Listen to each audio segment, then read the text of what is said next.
Olá pessoal, estamos aí mais uma vez para a nossa aula de Direito Empresarial. Muito bem, né? Nós estamos numa sequência aí da aula que nós iniciamos na aula 14, foi a parte 1, depois aula 15, parte 2, aula 16, parte 3. Nessas três aulas nós estamos estudando aí os tipos de sociedades empresariais, tá certo, pessoal? Beleza, então. Nós vimos aí nessa sequência de aula, eu estou insistindo em iniciar com essa teoria em quadros aqui, 2 quadrinhos, diferenciando as sociedades não personificadas, que nós temos duas, sociedade em comum e sociedade em conta de participação, e as sociedades personificadas, que são aquelas sociedades que adquirem personalidade jurídica e, portanto, adquirem, como nós já falamos, autonomia patrimonial, autonomia negocial, elas podem negociar em nome próprio, tá certo? Então vamos continuar o nosso. Hoje nós vamos, nessa aula especificamente, trabalhar a sociedade limitada. Eu já havia falado para vocês que muitas das sociedades que nós estudamos aqui, elas têm apenas um interesse acadêmico. Elas não tiveram aplicação prática nenhuma, a gente acaba estudando elas apenas por uma questão meramente científica, acadêmica. Agora, a sociedade limitada, não. Essa eu tenho que vocês, desejo que vocês tenham bastante atenção, desenvolvam bem o conteúdo, porque na prática nós somos muito exigidos em relação a isso, tá certo? Então, a sociedade limitada, a primeira coisa que nós vamos trabalhar é a legislação aplicável. Quando eu falo nesse tipo societário, né, que é a sociedade limitada, qual que seria a legislação aplicável? Evidente que a legislação básica é o Código Civil, e aí artigos 1052 seguintes do Código Civil. No entanto, se houver alguma omissão aqui nessa parte da lei que não conseguir detalhar todo o arcabouço necessário para esse tipo societário, nós temos que buscar o regramento, e aí eu quero que vocês prestem atenção, é o regramento legal das sociedades simples que nós já estudamos, ou das sociedades anônimas, que é a próxima aula nossa nós vamos estudar. Tá certo? Lembrando que a sociedade limitada, ela é uma sociedade contratual. Então existe o contrato que dá origem à sociedade. Esse contrato, ele tem várias cláusulas que nós temos que ficar muito de olho nessas cláusulas. Então, o artigo inicial do Código Civil que nós vamos trabalhar aí é o artigo 1053 do Código Civil. O que diz o artigo 1053 do Código Civil? A sociedade limitada, que é o tipo societário que nós estamos estudando, rege-se nas omissões, a palavra-chave omissões deste capítulo, pelas normas da sociedade simples.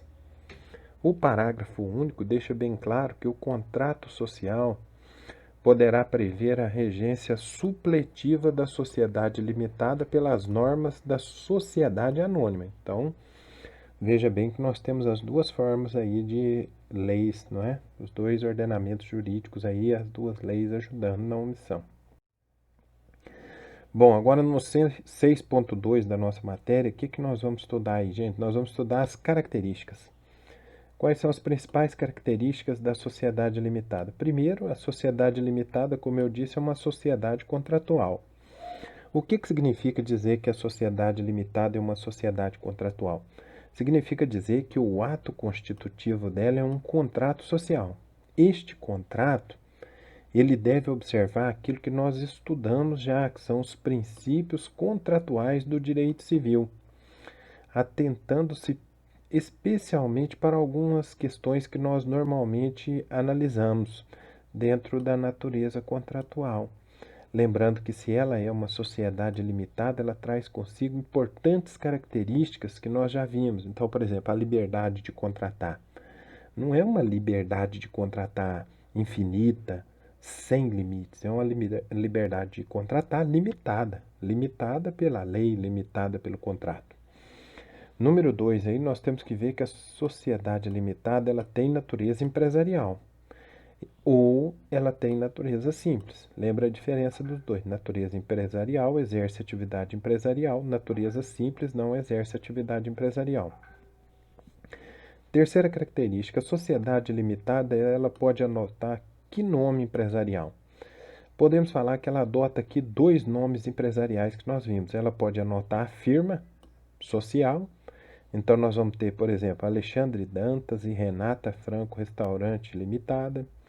Ela pode anotar a denominação. Então, nós temos Gato Sabido Comércio de Papelão Limitada. Então, adota os dois tipos de nome empresarial.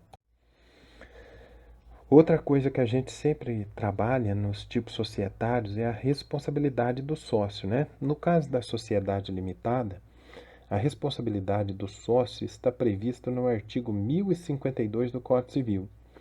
O artigo 1052 do Código Civil diz claramente aqui a lei: na sociedade limitada, a responsabilidade de cada sócio é restrita ao valor de suas cotas sociais, mas todos os sócios respondem solidariamente pela integralização do capital social. Então, só aqui eu tenho que recordar algumas coisas com vocês. Quando nós falamos em responsabilidade, essa responsabilidade pode ser ilimitada ou limitada. No caso da sociedade limitada, o próprio nome já delimita o conceito. Se nós estamos diante da sociedade limitada, a responsabilidade é uma responsabilidade limitada. Limitada aqui, gente, ao valor da cota social. E esse valor dessa cota social eu já expliquei para vocês. Nós falamos em duas palavras-chave aqui, ó, que eu fiz um quadro para vocês compararem. O primeiro momento é o ato de comprometimento, que é quando nós temos a subscrição do capital social. É quando se reúnem os sócios. Aqui eu fiz o quadrinho assim: A, B, C e D. 4 pessoas se reúnem para constituir uma sociedade empresarial. Essas 4 pessoas, elas delimitam a sua cota social em 40%, 30%, 20%, 10%. Nesse momento, nós chamamos de subscrição. Quando eles pagarem, aí o pagamento, o ato de pagamento, é chamado de integralização. Por isso que eu já pedi para vocês, no caderno, fazer sempre um quadrinho, glossário de direito empresarial, colocar essas palavras que são palavras técnicas. Nosso vocabulário é um vocabulário técnico-jurídico, então você precisa dominá-lo. Não adianta o senso comum aí, não. Então, a partir do momento em que o sócio integraliza, ou seja, ele paga o capital social, não há mais responsabilidade de sua parte. Por quê? Porque ele já agiu com aquilo que era necessário, que é pagar a parte devida no capital social.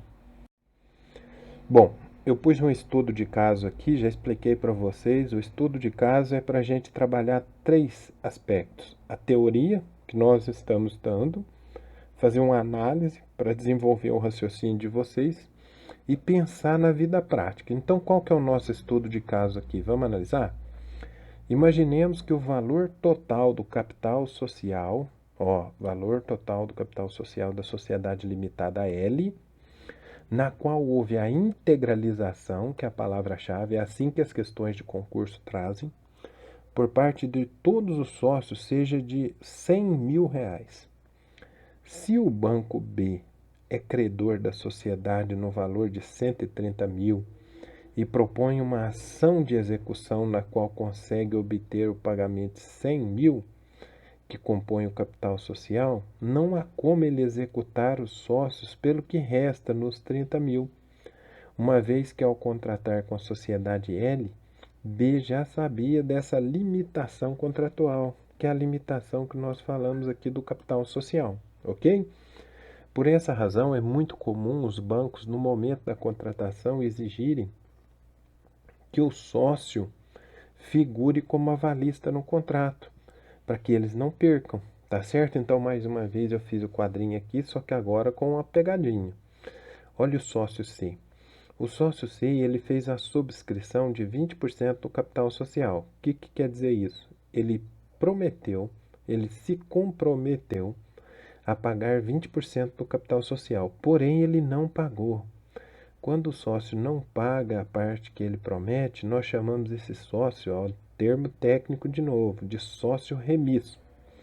Então, não havendo integralização por parte de qualquer dos sócios, todos eles respondem solidariamente. Muito cuidado com isso, Todos eles respondem solidariamente pelo que restar da dívida exequenda. Tomando-se como parâmetro o exemplo acima, poderá o banco exigir os R$ 30.000 de qualquer dos sócios. Por que ele pode exigir de qualquer dos sócios? Porque aqui nós temos a chamada responsabilidade solidária. Tá certo, pessoal? Bom, continuando aí, mas se por esse lado nós temos a regra, como tudo em direito, nós temos as famosas exceções, não é? Então a pergunta aqui seria: quando a responsabilidade se estende ao patrimônio do sócio? Primeiro, dívida trabalhista. Dívida trabalhista sempre atinge o patrimônio dos sócios, tá certo, pessoal? Segunda, a ausência de registro.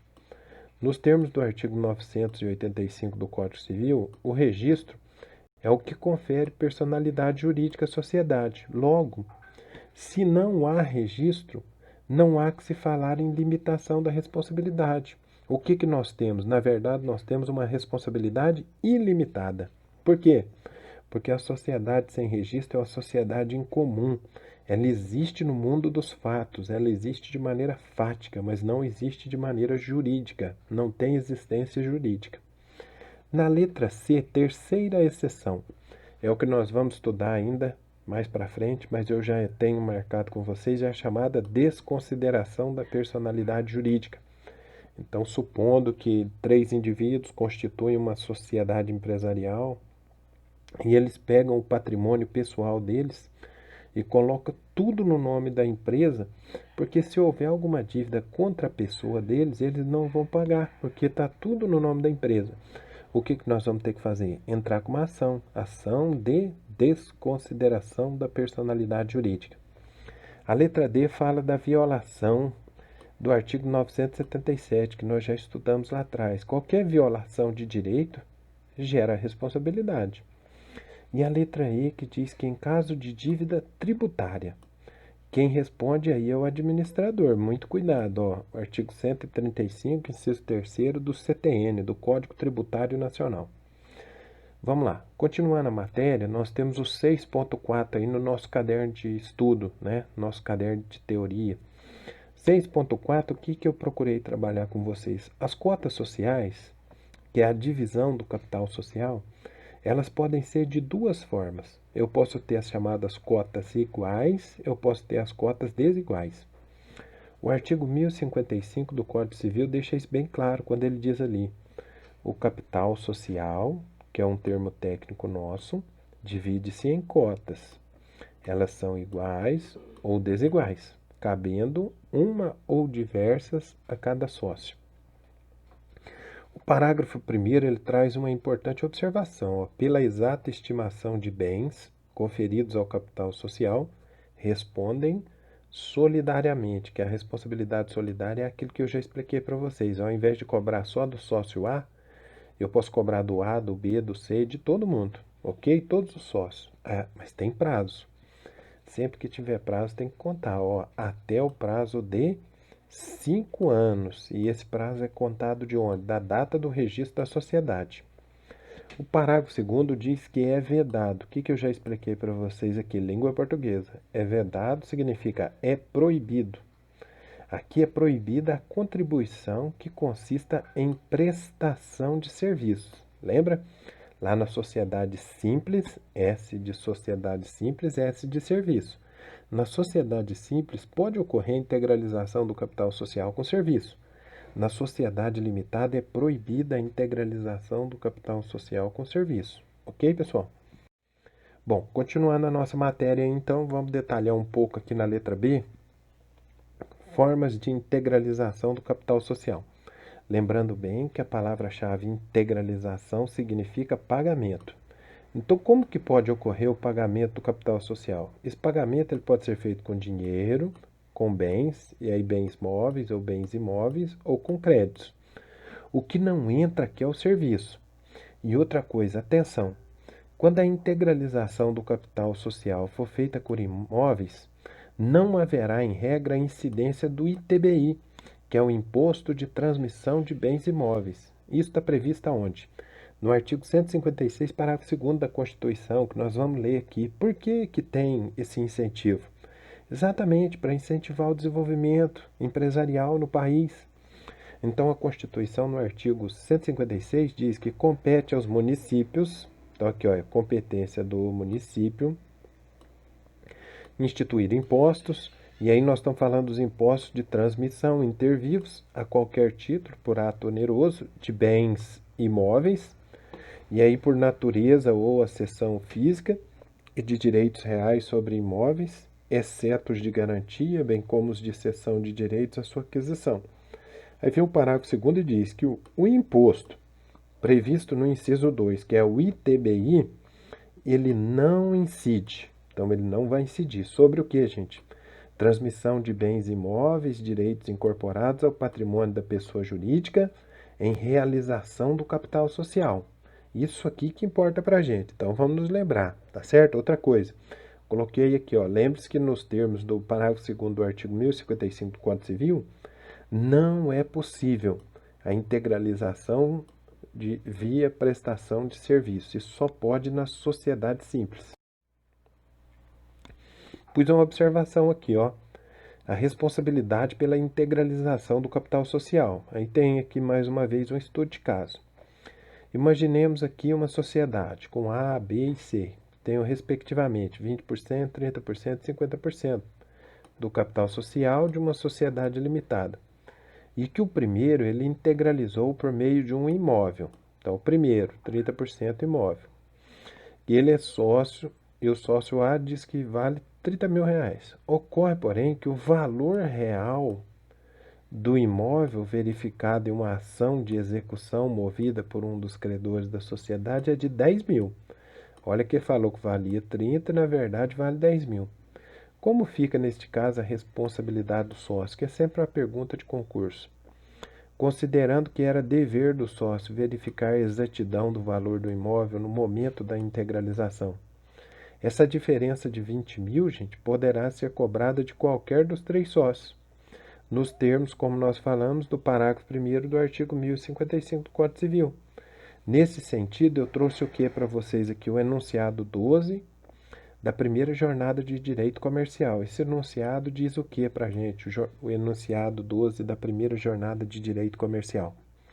A regra contida no artigo 1055, parágrafo 1º do Código Civil, deve ser aplicada na hipótese, olha a hipótese, de inexatidão da avaliação de bens conferidos ao capital social. A responsabilidade nela prevista não afasta a desconsideração da personalidade jurídica quando presente os requisitos legais. Então, se nós vamos unir, formar uma sociedade e alguém vai integralizar o capital com bens imóveis, esse bem imóvel tem que ser avaliado por um profissional especializado na área. Porque senão, o que nós podemos vislumbrar aqui? Uma maneira de fraudar a integralização do capital, tá certo? Então, conforme diz aí o artigo 1055, parágrafo 1º do Código Civil, pela estimação dos bens, os sócios respondem solidariamente pelo prazo de 5 anos da data do registro da sociedade. 6.5, o que nós trabalhamos aqui no 6.5? A cessão de cotas sociais, gente. É o contrato social que dispõe sobre a cessão de cotas sociais. Para quem não se recorda, a palavra cessão é ceder, transferir. Essa transferência, essa cessão, ela pode ser gratuita ou onerosa. Pode ser de graça ou pagando. Entretanto, o contrato social, gente, ele pode ser omisso em relação à cessão. Se ele for omisso, a regra que vai prevalecer é a regra do 1057 do Código Civil. O que diz o artigo 1057 do Código Civil? Ele fala assim, ó, na omissão do contrato social, o sócio pode ceder, por isso que nós falamos em cessão, sua cota, e pode ser uma cessão total ou uma cessão parcial, a quem seja sócio. Isso aqui é muito importante. É só ao sócio, independente de audiência dos outros, ou estranhos, se não houver oposição de titulares de mais de 1/4 do capital social.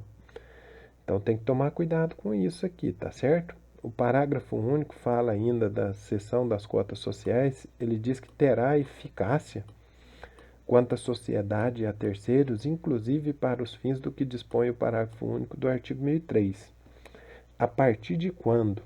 A partir da averbação do respectivo instrumento subscrito pelos sócios anuentes, ok? O 6.6 nós temos a penhora de cotas sociais. Como que ocorre a penhora de cotas sociais? E é possível, é lógico que é possível, né? A gente vai aplicar aqui o mesmo raciocínio que nós fizemos lá na sociedade simples. Se lá na sociedade simples era possível, aqui na sociedade limitada também é possível. Tanto que lá eu falei para vocês, o STJ, o Superior Tribunal de Justiça, ele admite. E ele aponta dois aspectos. O devedor deve responder com todos os seus bens, presentes e futuros, e as cotas sociais elas não estão incluídas no rol de bens impenhoráveis do Código de Processo Civil, tá certo? No 6.7 nós vamos trabalhar aquilo que é muito importante, que é a administração da sociedade. Primeiro aspecto da administração da sociedade é a nomeação do administrador. A nomeação do administrador ela pode ocorrer de duas formas. Vamos ver se vocês se recordam. A nomeação do administrador ela pode ser feita no contrato social ou em ato separado. O que é esse ato separado? É a ata da Assembleia. Agora, muito cuidado, hein? Quem pode ser administrador da sociedade limitada? Na sociedade limitada pode ser administrador a pessoa física ou a pessoa natural. A pessoa jurídica ela não pode ser administradora na sociedade limitada. Por quê? Nós temos o artigo 997 do Código Civil que diz claramente: a sociedade constitui-se mediante contrato escrito, particular ou público, que além das cláusulas estipuladas pelas partes mencionará o seguinte, presta atenção, no inciso 6, as pessoas naturais. Não fala aqui das pessoas físicas, perdão, das pessoas jurídicas. Fala apenas das pessoas naturais. E aqui até um momento que dá para a gente falar. Pessoa natural é uma denominação do Código Civil. Pessoa física é uma denominação do Código Tributário. Tá joia? Então, tanto faz, pessoa natural ou pessoa física. Agora, o importante é isso. Quem pode ser administrador da sociedade limitada? Pessoa física ou pessoa natural. A pessoa jurídica não pode, tá certo? Outra coisa importante. Quando a nomeação ocorrer em ato separado, por exemplo, numa ata de uma assembleia, tratando-se de um sócio, exige mais da metade do capital social. Agora, se não for sócio da sociedade, nós temos duas hipóteses. Tem que estar totalmente integralizado o capital social, aí a gente vai exigir 2/3 desse capital social. Se não estiver totalmente integralizado o capital social, vai ser exigida a unanimidade, marquem bem isso. E, e nós temos previsão legal? Claro que temos. O artigo 1061 do Código Civil, que diz o quê? A designação de administradores não sócios dependerá da aprovação da unanimidade dos sócios, enquanto o capital não estiver integralizado, ou de 2/3 no mínimo, se o capital já tiver sido integralizado. Então, nós temos essas duas hipóteses, certo, pessoal? Cessão do cargo. Há 3 formas de cessão do cargo. Término do prazo, então se o administrador estiver ali, né, se o cotista estiver ali com prazo determinado, destituição, ele pode ser retirado do cargo, ou renúncia, que é ele mesmo deixar o cargo. A função de administrador, gente, ela não se transfere com a cessão das cotas sociais. Veja que nós temos previsão legal no artigo 1060 do Código Civil, que deixa isso de maneira expressa, dizendo: a sociedade limitada é administrada por uma ou mais pessoas, lembra que é pessoa física ou natural, não é pessoa jurídica, designadas no contrato social ou em ato separado. Aí vem o parágrafo único que diz: a administração atribuída no contrato a todos os sócios não se estende de pleno direito aos que posteriormente adquiram essa qualidade. Então, se a cota foi cedida, aquela pessoa que entrar na sociedade, ela não vai se subrogar nos direitos, ou seja, ela não vai assumir imediatamente a função de administrador, tá certo? Bom, agora nós vamos falar de um órgão muito importante da sociedade limitada, que é o Conselho Fiscal. O Conselho Fiscal, a primeira coisa que sempre pergunta em concurso, em prova, é: o Conselho Fiscal é obrigatório ou é facultativo? O Conselho Fiscal ele é facultativo na sociedade limitada. Por quê? O artigo 1066 diz que, sem prejuízo dos poderes da Assembleia dos Sócios, pode o contrato instituir o Conselho Fiscal. Olha a palavrinha, pode. Não diz que deve. É um poder. Sendo um poder, não é um dever. Então, não é obrigado. Tá certo? Agora, quando for instituído, vocês têm que ficar de olho que a lei já prevê. O Conselho Fiscal, ele pode ser composto. Então, composição do Conselho Fiscal. Quantos membros? 3 ou mais membros. Então, é só decorar aqui, ó, 3 ou mais membros. E eles têm que ter suplente. Os membros do Conselho Fiscal, eles podem ser sócios ou não sócios. Eles têm que ser residentes no país, eles têm que ser eleitos na Assembleia atual. Agora, o parágrafo 1º diz: não podem fazer parte do Conselho Fiscal. Quem que não pode fazer parte do Conselho Fiscal? Além dos chamados inelegíveis, que são aqueles que estão no parágrafo 1º do artigo 1011 do Código Civil, os membros dos demais órgãos da sociedade ou de outra parte por ela controlada. Então, isso aqui é muito importante vocês destacarem, ok? Agora vamos ver aqui as finalidades. Quais são as finalidades? Fiscalizar as contas sociais, fiscalizar os atos de gestão. A composição obrigatória, como que eu falei para vocês ali, a composição obrigatória é aquela que é prevista em lei. É 3 ou mais membros e seus respectivos suplentes. Poderão ser membros do Conselho Fiscal sócios ou não sócios, mas eles obrigatoriamente eles devem ser residentes no país. Agora cabe uma observação aqui, ó. Remuneração. Poderá ter. E quem determina isso é a Assembleia Geral, viu, gente? Responsabilidade. O membro do Conselho Fiscal, se ele agir com culpa no desempenho de suas funções, ele passará a ser um sócio solidário. Então, ele vai responder solidariamente com os demais. Agora, olhe comigo o seguinte, as chamadas deliberações sociais. O que são deliberações sociais? Olha, tem que tomar algumas atitudes, tem que fazer alguma coisa. Isso não pode ser feito sem discussão. Então, as deliberações, elas podem ser tomadas, nós temos duas palavras-chave aqui, ó. Pode ser tomada numa reunião ou em uma assembleia. Se a sociedade limitada possuir mais de 10 sócios, preste atenção no número, porque nos concursos sempre aparece.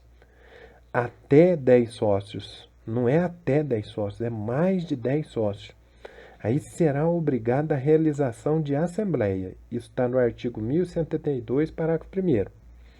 Formalidades de convocação. Gente, quais são as formalidades de convocação? Primeiro, exige-se edital de convocação, com data, horário, local e ordem do dia. Esse edital ele é relevante para que o sócio ele possa refletir sobre o assunto, formando sua opinião antecipadamente, para na reunião, quando ocorrer a votação, ser de maneira bem democrática. Instalação. Como que se instala? O artigo 1074 do Código Civil diz que a Assembleia dos Sócios instala-se com a presença em primeira convocação de titulares de no mínimo 3/4 do capital social. E a segunda convocação, qualquer número de sócios instala-se com a segunda convocação. E as deliberações, muito cuidado com as deliberações. As deliberações elas são tomadas por maioria do capital social. Em caso de empate, a gente já viu, nós vamos primeiro definir pelo número de sócios e depois a decisão vai ser judicial. Então vai haver uma ação judicial e o juiz vai decidir. 2. O que eu tenho aqui? O quórum de modificação do contrato social. Para exigir 3/4 do capital social e eu tenho fundamentos legais. Então, artigos do Código Civil determinam isso. Olha o artigo 1071, diz que dependem da deliberação dos sócios, além de outras matérias indicadas na lei e no contrato. Inciso 5. A modificação do contrato social. O artigo 1076 diz também claramente que as deliberações dos sócios serão tomadas pelos votos correspondentes, no mínimo, a 3/4 do capital social. Dispensa de realização, gente, da assembleia ou reunião. Pode haver dispensa? Pode. No artigo 1072, fala que as deliberações dos sócios, obedecido ao artigo 1010, serão tomadas em reunião ou assembleia, conforme previsto no contrato social, devendo ser convocado pelos administradores em lei ou contrato. Olha o que diz o parágrafo 2º. Dispensam-se as formalidades dessa convocação, prevista no parágrafo 3º do artigo 1052, quando diz que quando todos os sócios, olha a unanimidade, todos os sócios comparecerem ou se declararem por escrito cientes da hora e do local. A reunião e a assembleia tornam-se indispensáveis quando todos os sócios decidirem por escrito sobre a matéria que seria o objeto delas. Então, eu tenho aqui as duas hipóteses de dispensa da realização da assembleia ou reunião. 6.10 da nossa matéria, o que a gente tem? É a exclusão de sócio na sociedade limitada. A exclusão de sócio na sociedade limitada tem hipóteses, mas lembra que a gente tem que respeitar a lei. As hipóteses são a ausência de integralização do capital social, está previsto no artigo 1004 do Código Civil, a incapacidade, que nós já falamos, né? Essa aqui é a chamada incapacidade superveniente. A pessoa sofre um acidente, depois fica em estado de coma, não consegue mais participar da sociedade.